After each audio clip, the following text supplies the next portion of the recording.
Some names are never supposed to be spoken again. The voice drifted through the static of an old battery-powered radio, sitting on a dusty shelf inside the weathered equipment shed, almost swallowed by the lazy hum of late-summer cicadas and the distant rumble of a tractor somewhere across the valley. Nathan Cole stopped before the sound fully reached his ears. His worn leather gloves tightened around the handle of a rusted wrench. The loose bolt he had been tightening on an aging fence post suddenly didn't matter anymore. The announcer wasn't even telling a story worth remembering. It was just another local history segment, one of those quiet afternoon broadcasts that most people ignored while driving pickup trucks down county roads or repairing broken gates beneath the blazing Kentucky sun. Yet one sentence cut through 43 years of silence with terrifying precision. The unidentified operative known only by the call name Iron Shepherd. The wrench slipped from Nathan's hand and struck the hard-packed dirt with a dull metallic thud that sounded impossibly loud inside the tiny shed. He didn't blink. He didn't breathe. His pale blue eyes remained fixed on nothing at all while the world around him continued moving without him. Outside, the wind rolled gently across endless rows of corn standing nearly 8 feet tall. The leaves whispered together like old voices sharing secrets no one else was meant to hear. A faded American flag hanging from the porch of the farmhouse fluttered once before falling still again. Somewhere nearby, a wind chime made from antique horseshoes clinked softly against itself. Ordinary sounds. Ordinary afternoon. Ordinary life. Except nothing about Nathan Cole felt ordinary anymore. 82 years old. White hair trimmed short with the same military precision he had never abandoned. Broad shoulders now bent slightly by time rather than weakness. Thick hands marked by decades of farm work instead of combat. To everyone in Maple Creek, Kentucky, he was simply the quiet old farmer who sold sweet corn every Saturday morning, fixed neighbors' tractors without charging a dime, and politely declined every invitation to tell stories about his younger years. Most assumed he had served somewhere overseas before settling down. Some guessed Vietnam. Others guessed Korea. Nathan never corrected anyone because silence had become easier than memory. He slowly reached toward the radio with fingers that trembled just enough to betray something he hadn't allowed himself to feel in decades. Before he could turn the dial, the announcer continued. Little documentation exists, and historians still debate whether Iron Shepherd was a single individual or merely a code name shared by multiple operatives. Nathan switched the radio off so quickly the sudden silence felt violent. The shed became painfully still. Dust floated through thin beams of afternoon sunlight slipping between the wooden boards. He stared at the black plastic radio as though it had spoken with the voice of someone long buried. Iron Shepherd. 43 years. Not once. Not from another veteran. Not from a newspaper. Not from a government letter. Not from a reunion invitation. Never. The name had disappeared so completely that Nathan eventually convinced himself it had died alongside the men who once whispered it beneath roaring helicopter blades and endless midnight skies. Yet someone had spoken it today. Somewhere. Somehow. His breathing grew slow again, deliberate and controlled, the way it always had whenever emotions threatened to outrun judgment. He bent carefully, picked up the fallen wrench, brushed the dirt from its steel surface, and placed it neatly back inside an old leather toolbox resting against the wall. The toolbox looked older than most people living in Maple Creek. Its corners were cracked. The brass latch had lost nearly all its shine. The handle had been wrapped with faded brown leather decades ago by hands far younger than his own. Nathan rested his palm against the toolbox for several long seconds. He didn't open it. He never did unless absolutely necessary. Some things belonged in the past, because bringing them into daylight only reminded the world how much darkness had once existed. The screen door of the farmhouse creaked open behind him. "Grandpa." Emily's voice carried across the yard, warm and familiar. Nathan closed his eyes for the briefest moment before turning around. Emily Cole hurried across the gravel driveway carrying 2 glasses of iced tea, sunlight catching the loose strands of blonde hair escaping beneath her baseball cap. 27 years old. Practical. Kind. Curious in all the ways Nathan wished she wouldn't be. She had inherited her grandmother's smile and her grandfather's stubbornness. It was a dangerous combination. "You've been out here almost 3 hours, she called. "I figured you forgot to drink anything again." Nathan forced a small smile that didn't quite reach his eyes. Probably did.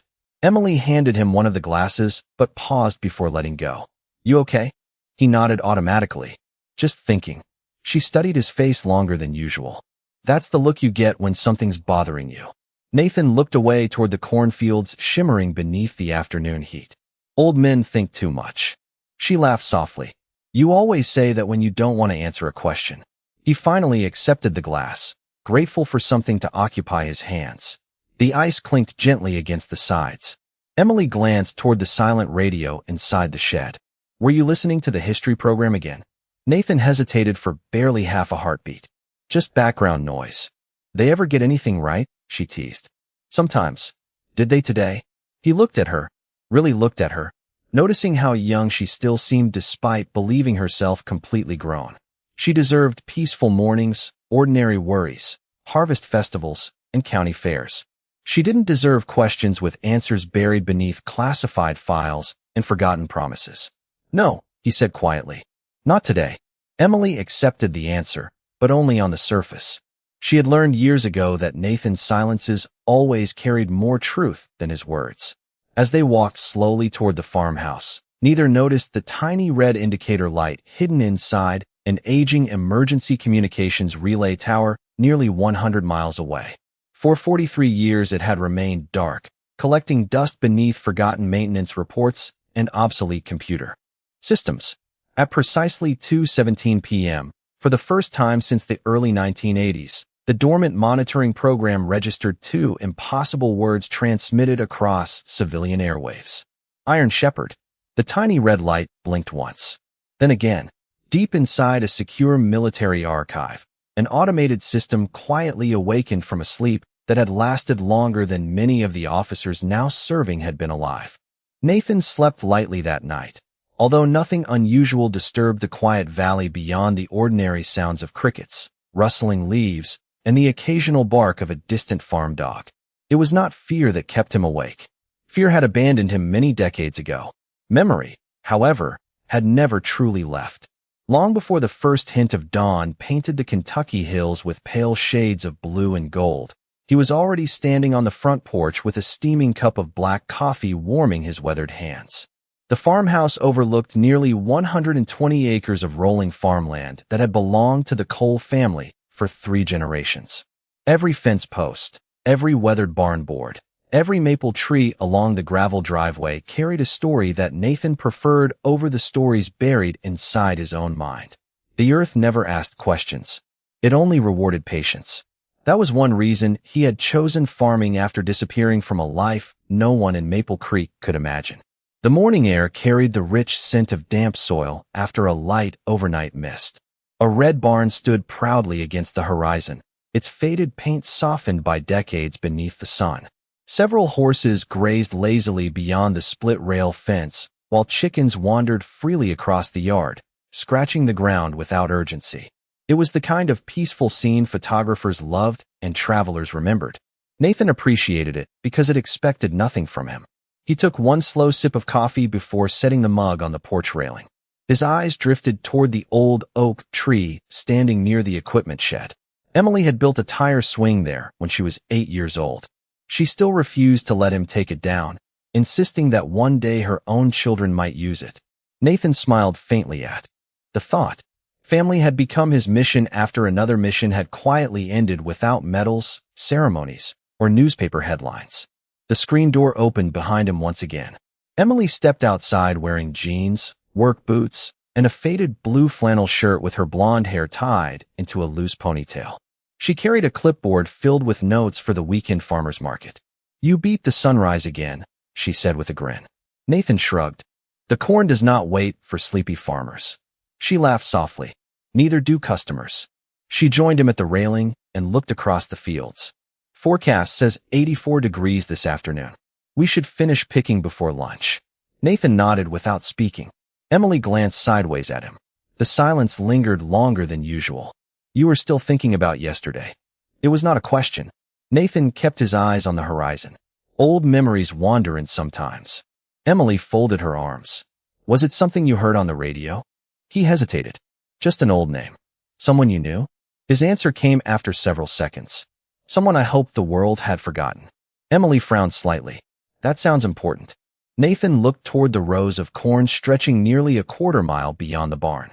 Sometimes forgetting is how people keep moving forward. She studied him carefully.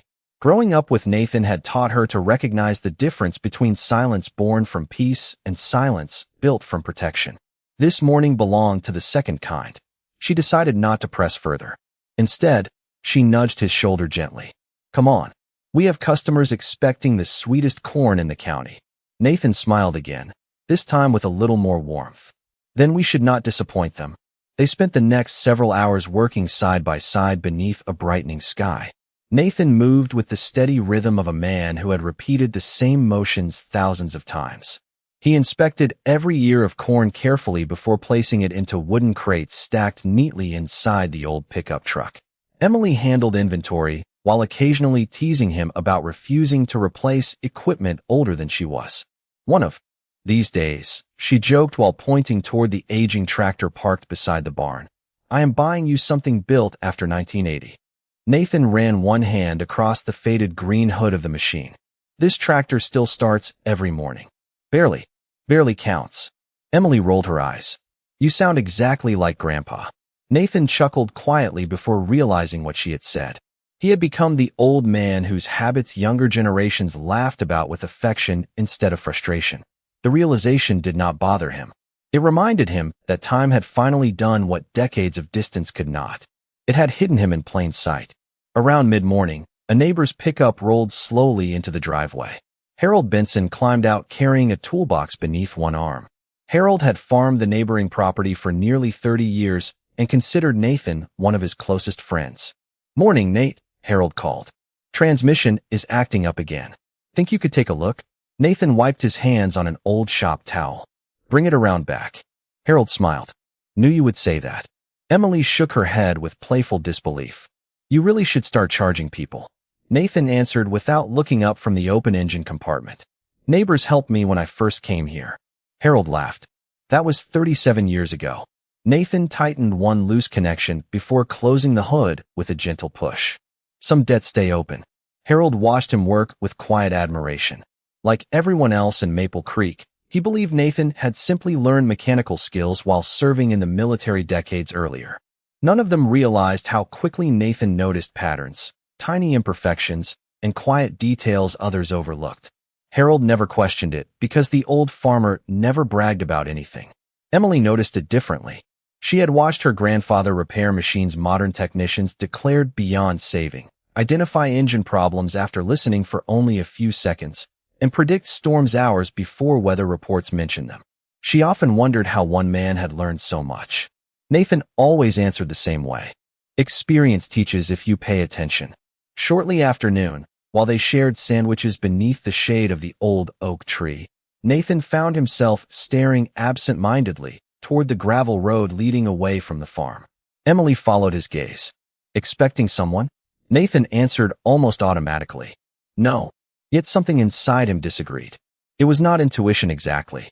It felt closer to recognition, like hearing distant thunder before clouds appeared over the hills.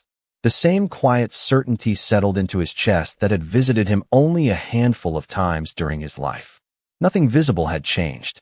The road remained empty. The breeze remained gentle. The horses continued grazing peacefully. Even the wind chime hanging from the porch moved with familiar rhythm.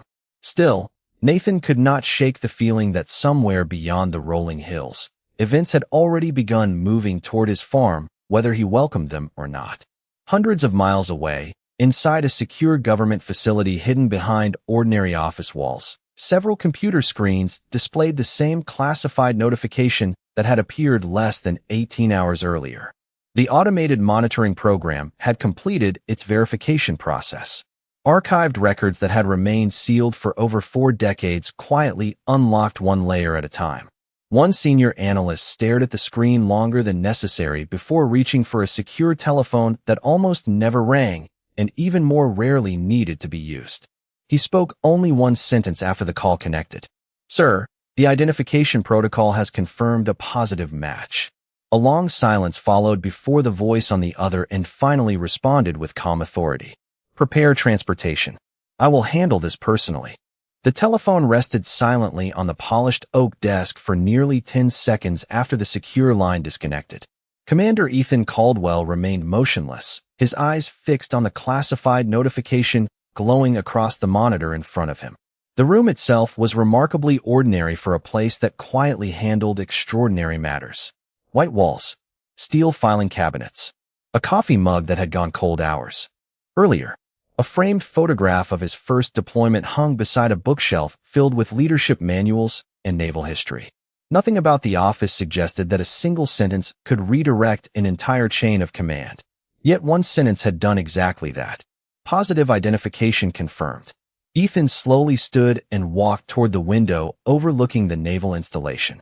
Beyond the glass, the afternoon sun reflected off rows of neatly parked vehicles, while sailors moved between buildings with practiced efficiency. Everything outside continued according to schedule. Inside his office, however, the day had changed completely. He pressed a single button on the secure intercom. "Chief Harper, my office." Immediately, less than 2 minutes later, the door opened quietly. Chief Owen Harper stepped inside, without unnecessary ceremony. At 58 years old, Harper carried himself with the calm confidence of a man who had spent decades solving problems instead of talking about them. His silver hair was cut short, his uniform perfectly pressed, but it was his steady eyes that commanded respect. They belonged to someone who had learned long ago that the loudest people usually knew the least. Ethan handed him the printed report without speaking. Harper read only the first 3 lines before his expression changed. It was almost invisible, nothing more than a slight tightening around his eyes. Yet it was enough for Ethan to recognize genuine surprise. "I thought these records were sealed permanently," Harper said quietly. "So did I." Harper continued reading. The pages contained very little information. Entire paragraphs had been blacked out decades earlier. Dates had been removed. Locations replaced with coded references. Even the names of commanding officers no longer appeared. Only one detail remained untouched. "Nathan Cole." Harper looked up slowly. "You are telling me he is still alive?" Ethan nodded once. "According to every database we have." Harper placed the report carefully on the desk instead of dropping it.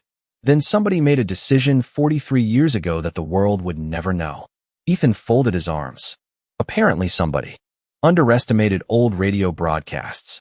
For the first time in several minutes, Harper allowed himself the faintest smile. Life has a strange sense of humor. Ethan turned back toward the window.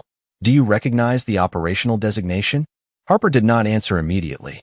Instead, he walked closer to the monitor displaying the archived file.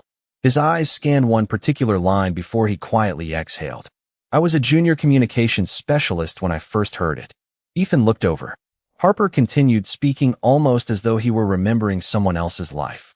Nobody ever explained what it meant. Nobody even admitted it existed. But every experienced operator knew one rule. Ethan waited. Harper's voice became even quieter. If that designation ever appeared on a transmission, every unnecessary conversation stopped immediately. Silence settled across the office. Ethan had spent nearly 30 years inside special operations. Yet there were still corners of military history that remained hidden even from senior commanders. Some names lived inside stories. Others lived only inside respect. Harper finally asked the obvious question. "What are your orders?" Ethan looked back at the report. "We go ourselves." Harper nodded once. No hesitation. No debate. "How many people?" "Small team. Professional. Quiet. No publicity." Harper smiled slightly. That sounds like something he would appreciate. Meanwhile, nearly 600 miles away, Nathan and Emily finished unloading fresh produce beneath the wooden awning of the Maple Creek Farmers Market. The little town square buzzed with familiar conversations. Children laughed while chasing one another between vendor booths. A local bluegrass band played softly beneath a white canopy. The smell of fresh peaches, homemade bread, and smoked barbecue drifted through the warm afternoon air. Nathan greeted nearly everyone by name. Mrs. Jenkins bought sweet corn every Saturday without fail. Old Frank Patterson insisted on paying extra for tomatoes, even though Nathan always argued they were worth less than Frank claimed. Young couples stopped to ask gardening advice, while retired neighbors waved from across the square. To the people of Maple Creek, Nathan represented something increasingly rare: dependability. He listened more than he spoke. He remembered birthdays. He fixed broken fences after storms without being asked. When people thanked him, he simply tipped his hat and changed the subject. Emily watched the familiar routine with quiet admiration. She had spent her entire life seeing strangers trust her grandfather almost immediately. There was something about him that made people feel safe without understanding why. Around 3 o'clock, while Emily organized another crate of vegetables, a little boy wandered toward their stand holding a small toy airplane. He could not have been older than 7. "Mr. Cole," the boy asked shyly. Nathan crouched carefully until they were nearly eye level. "Yes, sir." The child held out the toy. The wing fell off. Nathan accepted the little airplane with gentle hands. He examined it for only a few seconds before reaching into his shirt pocket and removing a tiny folding tool. Emily smiled. He carried that old tool everywhere. Within less than a minute, the loose wing fit perfectly back into place. Nathan handed the airplane back with a smile. "Looks ready to fly again." The boy's face lit up. "Thank you." His mother approached moments later. "I hope he was not bothering you." Nathan shook his head. "He gave me important work." The mother laughed before leading her son away. Emily leaned against the truck. "You can fix almost anything." Nathan looked down at the tiny folding tool resting in his palm. Its steel surface had been polished smooth by decades of use. Not everything. Emily noticed the distant look returning to his eyes. Before she could ask another question, a gust of wind swept across the town square, carrying the faint sound of church bells from several blocks away. Nathan instinctively looked toward the western highway leading into Maple Creek. Nothing unusual appeared, just ordinary traffic moving beneath the afternoon sun. Yet the same quiet certainty returned.